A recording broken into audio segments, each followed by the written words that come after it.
नमस्कार बच्चों।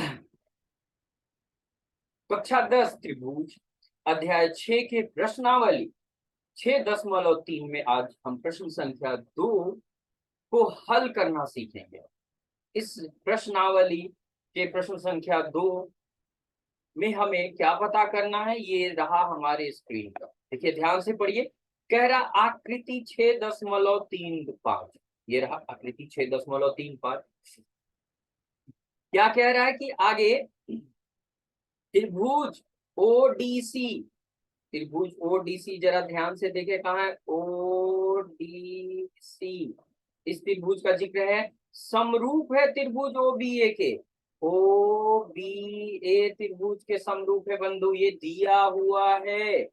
और साथ में ये बता रहा है कि बीओसी ये वाला एंगल 125 है, और सीओडी ये वाला सीडीओ ये एंगल 70 डिग्री है। तो हमें डीओसी यानी इस एंगल को पता करने के लिए कहा जा रहा है, डीसीओ इस एंगल को पता करने के लिए कहा जा रहा है, और ओ ए बी इस एंगल को पता करने के लिए कहा जा रहा है। तो तीन एंगल यानी कोनों को पता करने की बात कही जा रही है।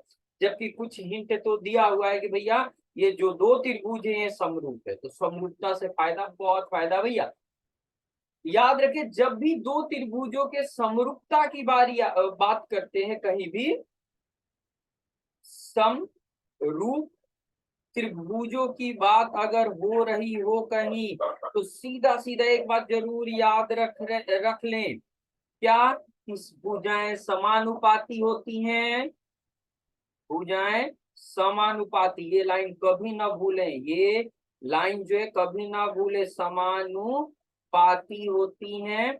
और संगत कोण बराबर होते, संगत भुजाएं समानुपाती, संगत कोण बराबर होते हैं।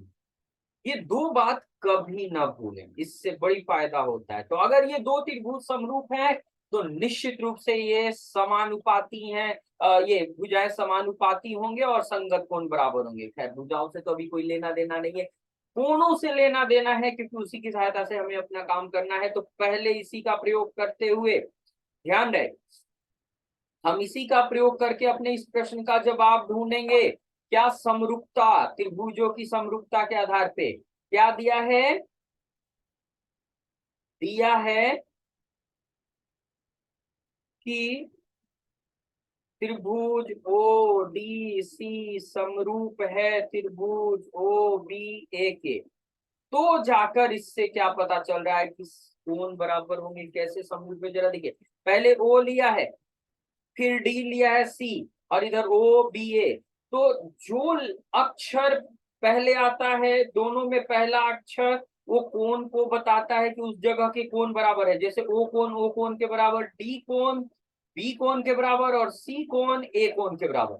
यानी डी कोण बी कोण के बराबर है भैया, ये हो जाएगा।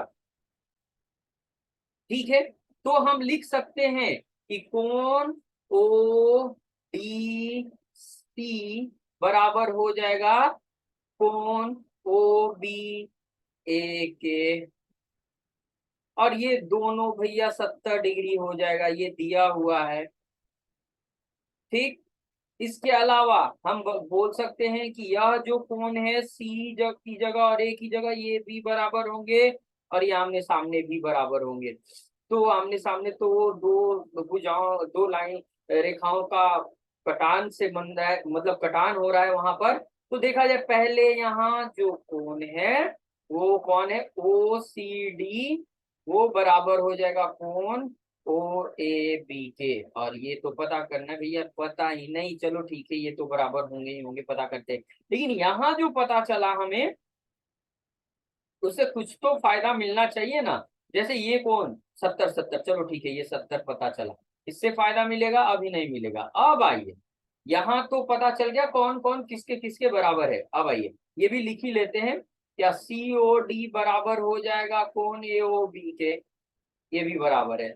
तो फिर आगे बढ़ते हैं, देखते हैं क्या होता है। अब आइए, जरा ध्यान से देखिए, यहाँ एक प्रमेय का प्रयोग करना है, रैखिक कोणों का युग्म। आपको ध्यान रखिए, अगर एक सरल रेखा हो और उसके किसी एक बिंदु से कोई किरण निकाल रहे हैं, तो इस किरण के दोनों तरफ दो कोण बनते हैं। इन कोणों का योग जो है हमेशा, जोड़ जो है वो हमेशा 180 डिग्री होता है। इसे रैखिक कोणों का युग्म कहते हैं और इससे बड़ी फायदा होता है। तो वही है यहाँ बीडी। बीडी भुजा को ध्यान से देखिए, बीडी पर ओसी जो रेखाखंड है, बीडी रेखाखंड पर ओसी रेखाखंड है जिससे रैखिक कोणों का युग्म बन रहा है। तो अभी उसी का प्रयोग करेंगे। चूंकि यहाँ अब लिखेंगे क्या कि कोण बी ओ सी जोड़ कोण सी ओ डी बराबर 180। कारण बताएंगे भैया क्यों? तो रैखिक कोणों के युग्म है और इसलिए ऐसा हुआ है कहानी। अब जरा ध्यान से देखिए कि बीओसी तो हमें पता है, ये रहा बीओसी, ये दिया हुआ है, ये इम्प्लीकेशन साइन दे देंगे। बीओसी ये 125 डिग्री है भाई, और कोण सीओडी बराबर 180 डिग्री। अब 125 डिग्री को दूसरे पक्ष में हम भेज देंगे जिससे सीओडी हमें मिल जाएगा। तो 180 डिग्री माइनस 125 डिग्री घटाकर रिजल्ट कितना आएगा बाबू? तो क्या आएगा यहाँ पर 55 डिग्री। तो सीओडी कौन पता चला? खैर सीओडी तो पता नहीं करना था हमें, जो पता करना अभी वहां पहुंचे नहीं है। सीओडी ये कौन पता चल गया है हमें? हाँ, क्या पता चला है भैया? 55 डिग्री पता चला कि ये कोण हमारा 55 डिग्री है। ठीक है, तो ध्यान से देखिए कि हमें जो ये एंगल पता करना है, यह त्रिभुज सीओडीसी का एक कोण है जिसमें दो कोण पता चल चुका है, 70 डिग्री 55 डिग्री। तो तीनों कोणों का युग्म पता, तीनों कोणों के सम के प्रमेय का प्रयोग कीजिए। ठीक है ना? अब क्या करेंगे, त्रिभुज ओ सी डी में तीनों कोणों का योग, कोण ओ डी सी प्लस कोण ओ सी डी प्लस कोण सी ओ डी सब मिला जुला कर 180 डिग्री हो गया। ओडीसी ओडीसी ओडीसी कहीं पता है क्या? नहीं। देखा जाए ओडीसी, हाँ 70 डिग्री पता है भैया, 70 डिग्री चित्र में ही दिख रहा है। ओसीडी नहीं पता है, यही तो पता करना था। डी ओ डी या डीसीओ, ओ डी सी ओ सी डी, और ये सीओडी ये तो अभी अभी पता चला है 55 डिग्री, यहाँ देख सकते हैं सीओडी, और ये 180 डिग्री आया बराबर में। ठीक, डिग्री को ऐसे छोटा शून्य की तरह जरूर लिखे, छोड़े नहीं। अब देखिए ओ सी डी 70 और 55 जोड़ दीजिए, 125 वापस आ गया, 125 आया है ना? आएगा ना? 5 और 7 5 12, ये हो गया हमारा। तो जाकर यहाँ पर क्या मिला, 125 को अगर उधर हम ट्रांसफर कर दे तो ओ सी डी बराबर 180 डिग्री माइनस 125 डिग्री घटाइए तो 55 डिग्री वहां मिल गया। ये तो बराबर आया भाई, ये भी 55 ही डिग्री आया। तो हमें पता करना था डीसीओ, डीओसी, डीओसी 55 पता चल गया, डीसीओ 55 पता चल गया, और चूंकि ओ ए बी बराबर है सीओडी के, वो भी पता चल गया। तो काम तो हो चुका है हमारा। अब खाली लिख देना, फिर से सुनिए।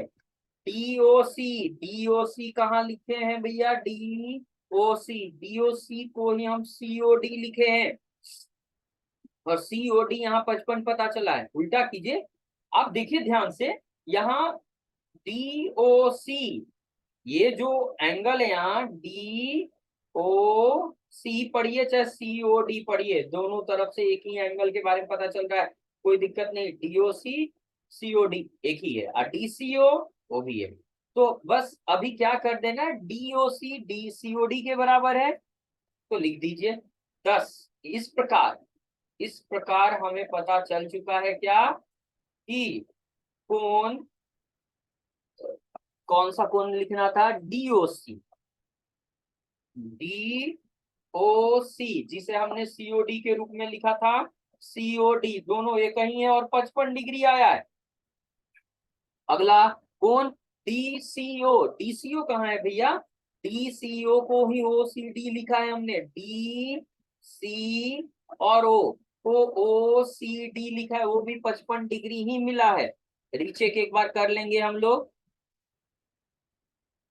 क्या है, डीसीओ, डीसीओ जिसको हमने ओसीडी लिखा है वो भी 55 डिग्री है।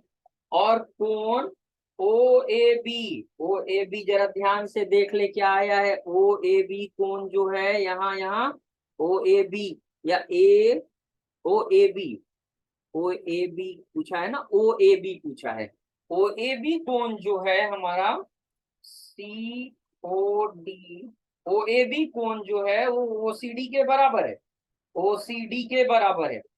तो चलिए आगे बढ़ा जाए, ओ सी डी के बराबर है ओ सी डी, और ओ सी डी भी आया 55 डिग्री, तो ये हो गया हमारा जवाब। चलिए देख ले फिर से एक बार क्रॉस चेक कर लेते हैं भाई, सही है कि गड़बड़ है कहीं। ध्यान से देखिए, ये रैखिक कोणों के युग्म का प्रयोग करके हमने यहाँ पता किया पहले सीओडी, यहाँ पर देखोगे तो बीओसी कोण और सीओडी ये दोनों मिलाकर 180 डिग्री बनाएंगे रैखिक कोण। एक रेखा पर के रेखा पर अगर कोई किरण ले तो दोनों तरफ जो कोणों का युग्म होता है उसे रैखिक कोणों का युग्म कहते हैं, और उनको जोड़ने पर हमेशा 180 डिग्री मिलता है। यहाँ बीओसी पता है 125, 125 180 में से घटाएंगे तो हमें मिल जाएगा 55, ठीक है। तो सीओडी मिल गया, सीओडी मिल गया, सीओडी फिगर में देख ले कहाँ है, फिर से यहाँ बताया जा रहा है सीओडी कौन है, ये वाला है हमारा। उसके बाद हमने सी ओ सी डी को पता किया, तो त्रिभुज के तीनों कोणों के युग्म का योग का पता यूज किया, क्योंकि यहाँ ओ सी डी एक त्रिभुज बनना है जिसके दो कोण पता है, जब भी किसी त्रिभुज के दो कोण पता हो तो तीसरा कोण निकालने का तरीका है कि भैया त्रिभुज के तीनों कोणों का योग ले लीजिए और उसमें जो जो कोण पता है वो रख दीजिए, जो नहीं पता वो पता चल जाए, ओसीडी पता चल जाए, हमें ओसीडी पता चल जाए। यहाँ 70 डिग्री, 55 डिग्री, दोनों को जोड़ दीजिए 180 डिग्री। और भी तरीके हैं पर सॉल्व करने के, अभी एक तरीका बताया मैंने, और ये 55 डिग्री आ गया, तो ये 55 डिग्री 55 डिग्री आ गया, और इसी के आधार पर सारा जवाब मिल चुका है जो कि यहाँ है। तो पूरे सॉल्यूशन को बड़े ध्यान से देखें, कहीं भी दिक्कत हो कमेंट बॉक्स में कमेंट कीजिए, चैनल सब्सक्राइब नहीं किया तो प्लीज सब्सक्राइब कीजिए।